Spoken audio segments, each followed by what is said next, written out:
আপু ক্যামেরার জায়গায় কথা বলেন একটু। হ্যাঁ বলো। একটা সময় সঙ্গীতের একটা উজ্জ্বল তারকা ছিল, তারপর কিসের জন্য হ্যাঁ 8 বছর। আবার একদম নিজের ডিরেকশন, নিজের অভিনয় সব মিলিয়ে শরতের জবার যে প্রাপ্তিটা আমরা শুনতে চাই। আলহামদুলিল্লাহ, প্রাপ্তি এখন পর্যন্ত ভালো। আপনাদের প্রচুর ভালোবাসা পাচ্ছি, আমার ভক্ত দর্শকদের ভালোবাসা পাচ্ছি।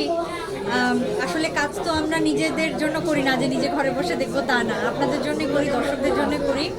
এবং শরতের জবা থেকে যে পরিমাণ ভালোবাসা আমি পেয়েছি, এই কৃতজ্ঞতা আমি কখনোই কোনোভাবে প্রকাশ করে শেষ করতে পারবো না।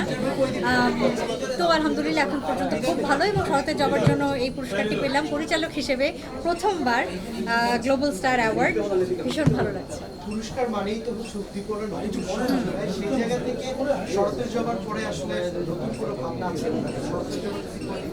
আমি তো যখন থেকে কাজ করি, আমার কাজের সংখ্যা কিন্তু আমার জেনারেশনের কোয়ার্টিস্টদের তুলনায় সবসময়ই কম, কারণ আমি একটু প্রস্তুতি নিয়ে একটু সময় নিয়ে কাজ করতে পছন্দ করি।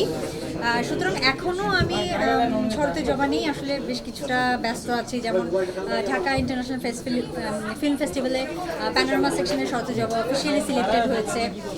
আজকেও একটা স্ক্রিনিং ছিল শিল্পকলায়, 2 দিন আগে স্ক্রিনিং ছিল আমাদের ন্যাশনাল মিউজিয়ামে। এগুলো নিয়েই আছি, শরতের জবা নিয়েই আছি। সো পরবর্তীতে কোন কাজটি করবো এখনও আসলে বলতে পারছি না। হ্যাঁ, আমি সত্যি বলি সব সময়।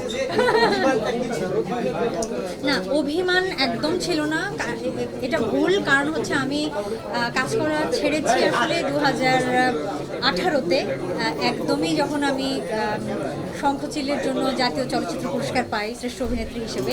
সুতরাং একদম সর্বোচ্চ রাষ্ট্রীয় সম্মান পাওয়ার পর আমি বিরতিতে গিয়েছি। অভিমানের এখানে কোনো জায়গাই নেই। আমার ব্যক্তিগত কিছু সীমাবদ্ধতা, কিছু সমস্যা ছিল, সেসব কারণেই আসলে এই বিরতিটা ছিল। বাট আলহামদুলিল্লাহ শরতের জবা দিয়ে ফিরেছি, আমি এখন অনেক খুশি। Thank you.